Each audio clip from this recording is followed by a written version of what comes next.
Olá pessoal, bom, dando continuidade aí, então à nossa disciplina de design para a internet, nós vamos ver nessa nossa videoaula os fundamentos de estilos, de texto e de fontes.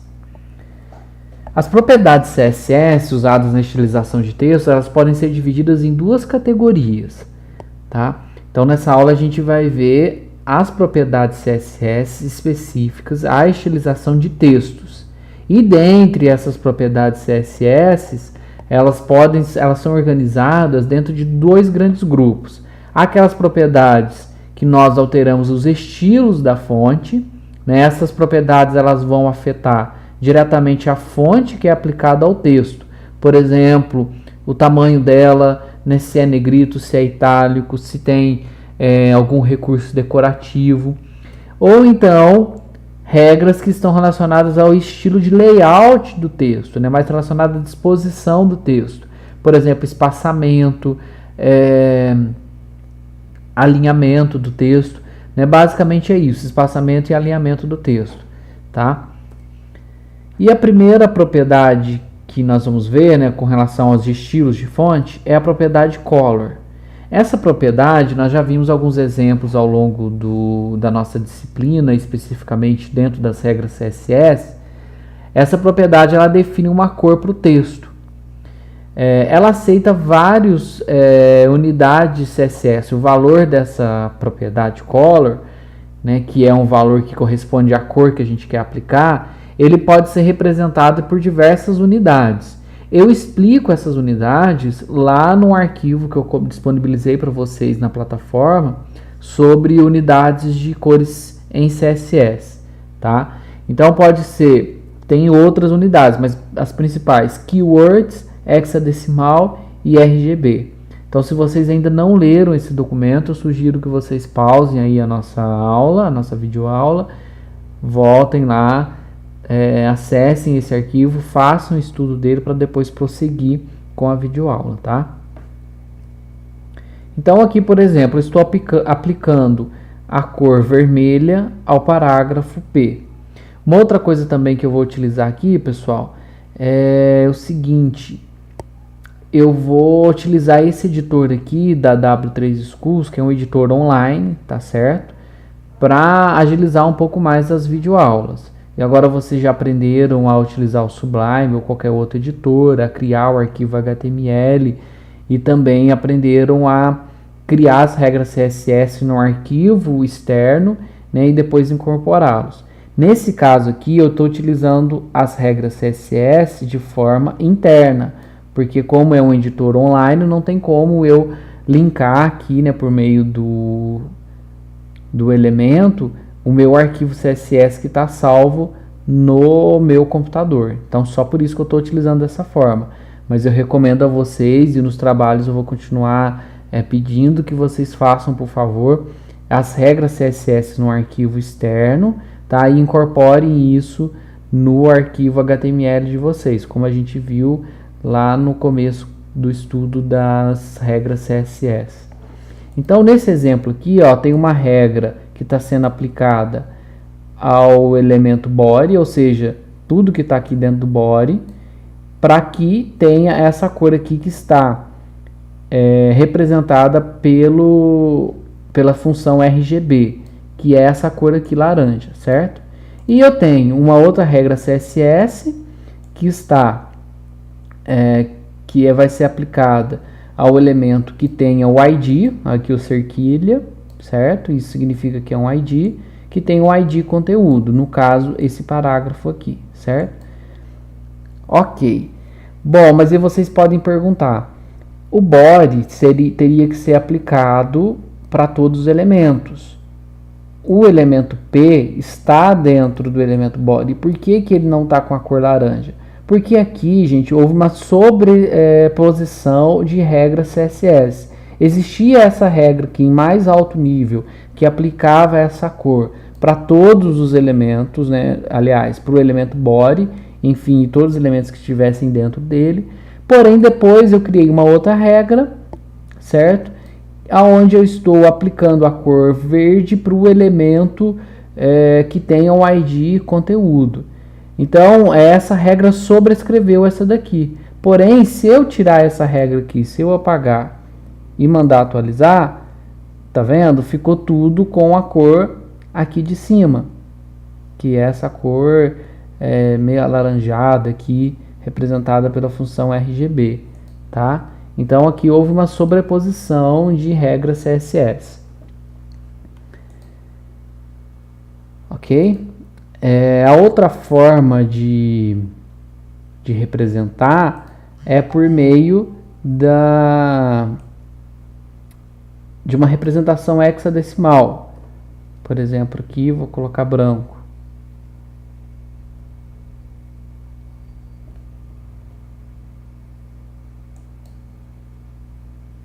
Sumiu meu texto. Por quê? Porque o fundo é branco e eu coloquei aqui uma representação hexadecimal aqui para a cor branca também, por isso que ficou dessa forma, tá? Então aqui eu tenho uma representação por meio das keywords e aqui eu tenho por meio da função RGB, tá certo? Bom, uma outra propriedade que nós podemos alterar nos textos é a família de fontes, as font families. Por meio dessa propriedade aqui, font family, eu posso definir diferentes fontes para o meu texto. Então é possível definir uma fonte ou uma lista de fontes que o navegador vai aplicar nos elementos selecionados. Porém, caso o navegador ele desconheça a fonte definida na regra CSS, ele vai definir uma representação padrão da fonte. Então aqui nós temos um exemplo onde o font family Arial está sendo aplicado para o elemento P. Aqui nós temos um quadro com as definições padrão. Essas definições é aquilo que eu acabei de falar para vocês. Caso o navegador não reconheça aquela fonte especificada, ele aplica ali algumas definições padrão para aquele texto. Então as principais são essas daqui, ó: serif, sans serif, monospace, cursive e fantasy.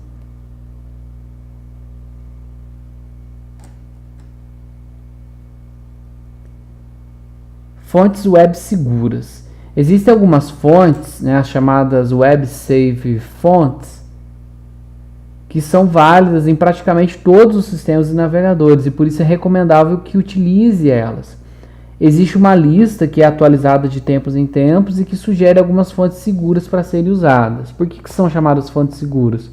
Porque certamente se você utilizar essa fonte, ela vai ser renderizada em qualquer versão, em qualquer navegador e qualquer versão de navegador, certo?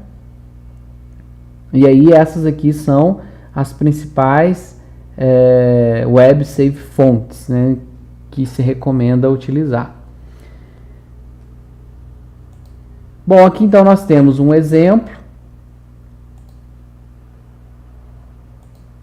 aonde nós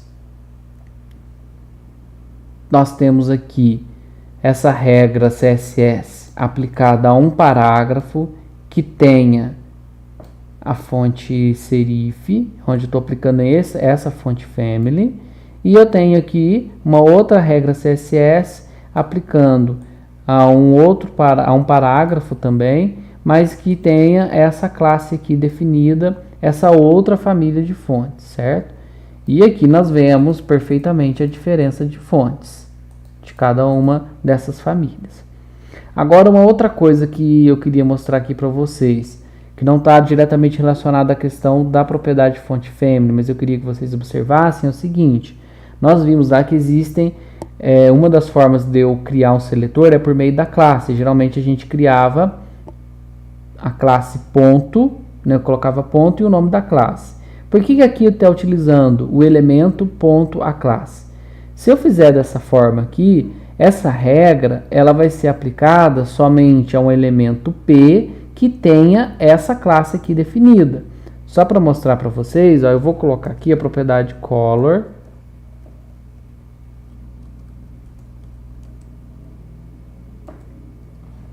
E vou atualizar. Percebam que somente o primeiro parágrafo ficou vermelho.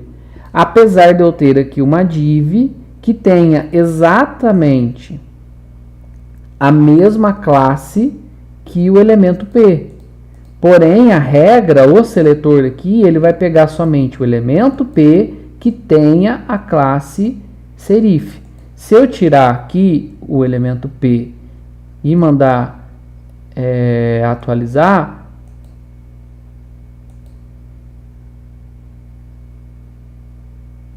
opa, ficou faltando aqui o ponto. O que acontece? Tanto o elemento P quanto o elemento div ficaram com a mesma configuração do font family e com a cor vermelha, porque o seletor aqui ficou para qualquer elemento que tenha a classe serif. Agora, se eu voltar da forma que estava e colocar o P, significa que o seletor vai pegar somente os elementos P que contém a classe serif. Logo, essa div aqui, ela deixou de fazer parte da seleção da minha regra CSS. Tá? Só aí, meio que relembrando aí o conteúdo da nossa aula daquele dia. Aqui nós temos um exemplo de uma font family.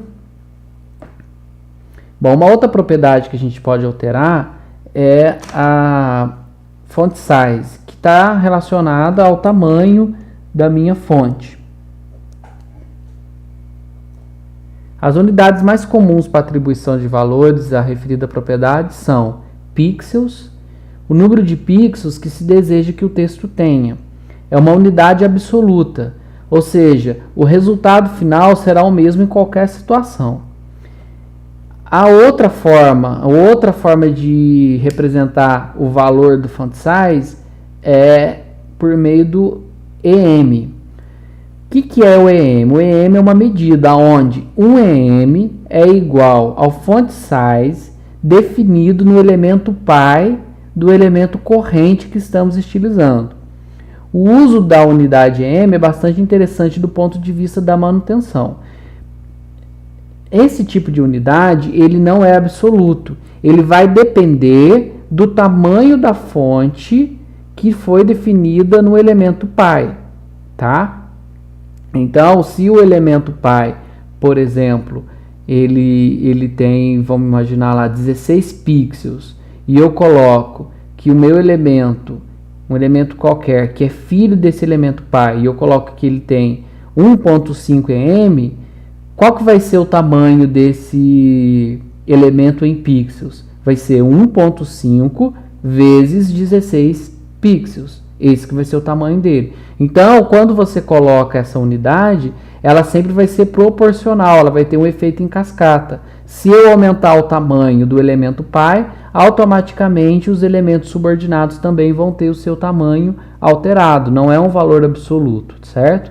Por isso que é interessante do ponto de vista da manutenção. Se eu quero alterar todo o texto, o tamanho do texto de uma forma global no meu site, basta eu alterar lá o tamanho do elemento raiz, né, o elemento que está mais acima na minha hierarquia, né, o elemento pi, automaticamente todos os outros elementos vão ter a sua propriedade font size alteradas, porque esses elementos definem, como eu estou utilizando aqui a unidade de medida EM, e essa unidade ela toma como referência para definir o seu tamanho, o tamanho do seu pi. E o REM, que funciona de maneira parecida com o EM. Entretanto, um REM é igual ao font size definido no elemento root do documento, ou seja, o HTML, não de seu pi. Né? Porém, essa unidade REM ela não é suportada pelos navegadores Internet Explorer 8 e abaixo.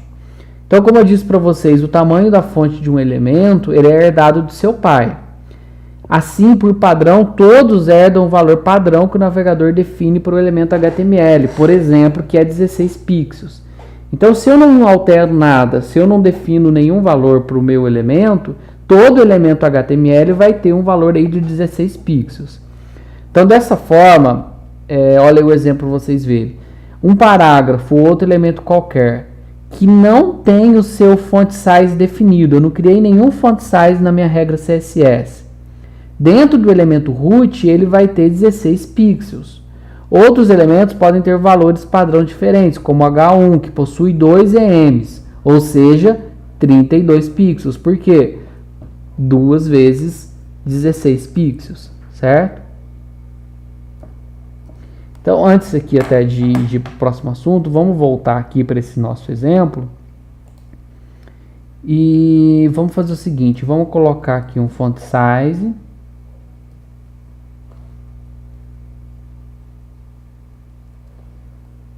De 14 pixels. Aí ficou menorzinho, certo? Ele ficou menor. E agora vamos definir para essa nossa outra declaração aqui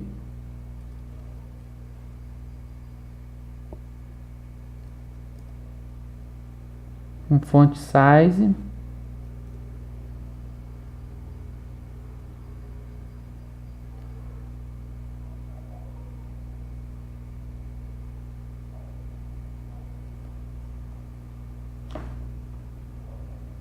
de 1.5 em.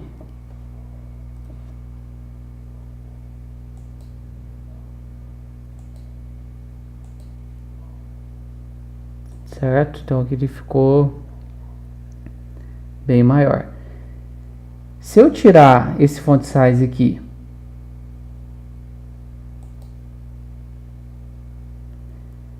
e eu colocar, olha como que ele está, certo? E eu colocar aqui 16 pixels, tá vendo que não teve diferença nenhuma? Por quê? Porque nesse caso aqui, ele está herdando o tamanho, né, padrão do seu elemento pai, que é o HTML. Então, por padrão, ele já tem 16 pixels, aquilo que eu havia comentado para vocês. Porém, se eu colocar aqui, deixa eu ver, eu acho que é 1.5 vezes 16, ah?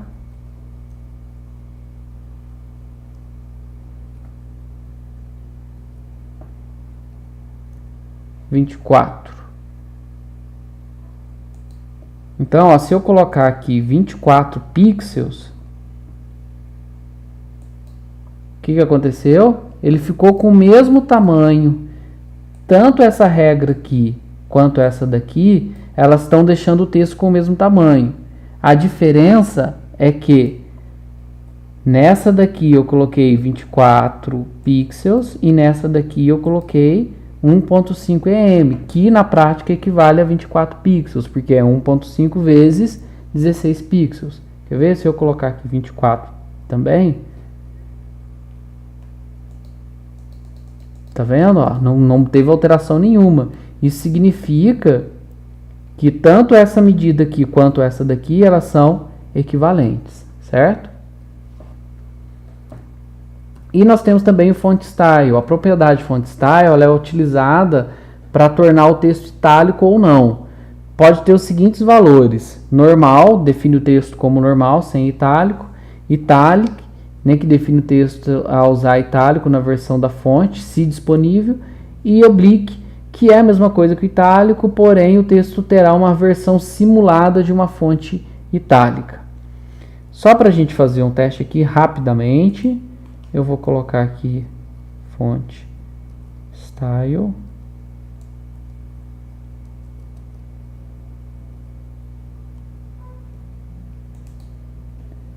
O texto ficou como itálico, certo?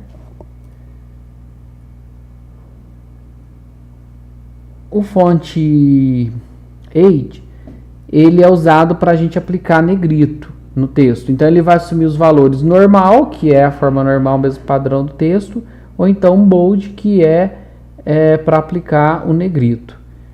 Vamos só colocar aqui também mais um exemplo.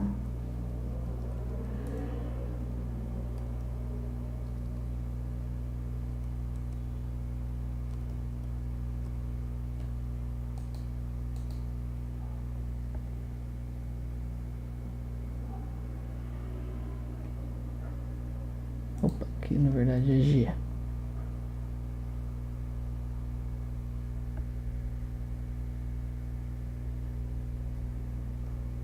Fonte H.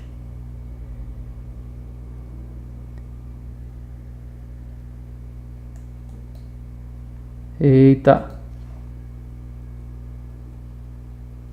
GHT. Certo.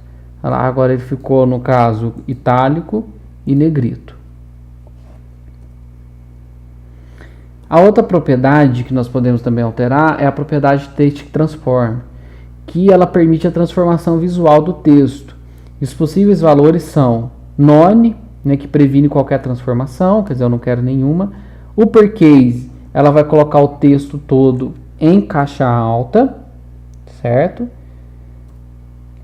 Lowercase transforma o texto em caixa baixa. E a Capitalize coloca todas as primeiras linhas em caixa maiúscula. Então aqui tem um exemplo aqui. Então olha aqui só para vocês verem. Nessa primeira regra aqui, ela coloca todo o texto com letra maiúscula. Aqui, lowercase em minúsculo. E o Capitalize coloca as primeiras linhas em maiúsculo.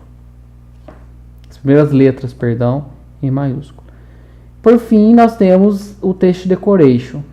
Nesse caso aqui, nós podemos colocar alguns estilos de decoração no texto. Por exemplo, aqui também tem o none, que eu não coloco nenhum efeito, né? Se tiver algum efeito, quando eu coloco o none, ele retira. Underline, ele vai inserir uma linha abaixo do texto. Overline, insere uma linha acima. E line through, taxa o texto com uma linha. Então, aqui para vocês verem, ó, cada um dos exemplos, certo? Overline, o Text Decoration, Line Through e o Text Decoration Underline, certo? Bom, pessoal, aqui nós vamos entrar com relação aos estilos de layout do texto. Eu vou dividir essa aula em duas. Então, vejo vocês na próxima videoaula, onde a gente vai tratar de estilos de layout de texto. Tá certo? Até mais, então.